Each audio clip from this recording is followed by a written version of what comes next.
Welcome back to another episode of my proof series where I show you why certain things happen in mathematics.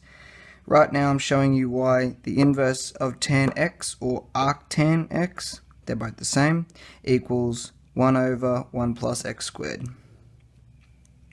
when you derive it.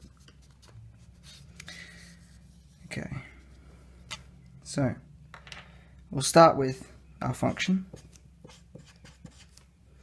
and that'll equal the inverse of tan x. Okay, now we can rewrite 10 on the other side like so, and that's I've explained it before in previous videos on this topic, but that's what you do. If you wanted to find fx and you had to bring tan over, this is what it would look like when you're finding angles and whatnot, and when you're working and solving triangles, you do processes like moving. Anyway, this is what you do. To make this a positive, you'd bring it over the other side like that, like so. Okay, so now we've got this. Now we derive each side. So the derivative of tan of fx, we use the chain rule. Derivative of tan is sec squared, leave the inside the same, and then multiply it by the derivative of the inside. The derivative of x is 1, because we derived both sides. Okay, now we've got this. I'm going to rearrange the sec squared of fx onto this side by dividing it, and what we're left with is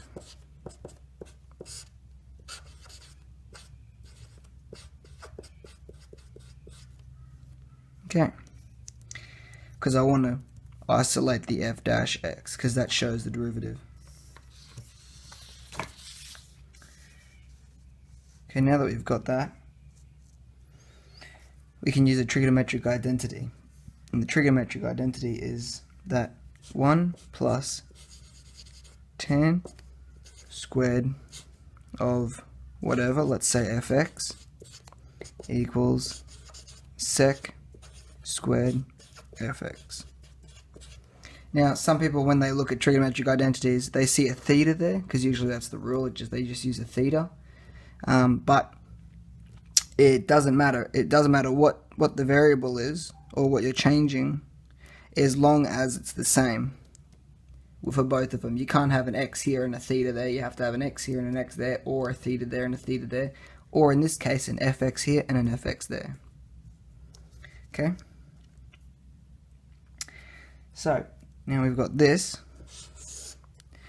When we've got sec squared, we have a sec squared here, so we're going to put in 1 plus tan squared fx where this sec squared is, and that will look like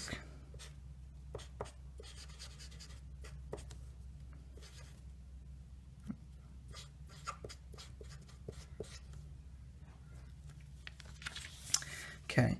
Now you should know by now, or if you don't, I'll explain it, but the tan squared fx is the same as having tan and brackets and then squaring it. It's just tan fx squared. This is just another way of rewriting it. Okay?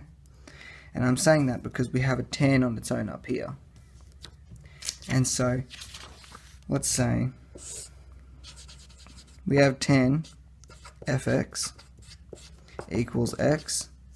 Therefore, if we were to square x, we'd have to square tan fx, and we would get tan squared fx. Now this is the exact same as this. Therefore, we can sub in x squared for this, because we established that up here. Okay?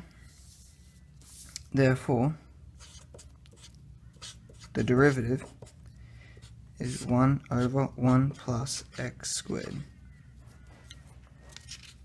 Okay? I'll rewrite that. So if we have a function labeled tan, the inverse of tan x, the derivative will be 1 over 1 plus x squared. Thanks for watching. I hope this helped and I hope you learned something.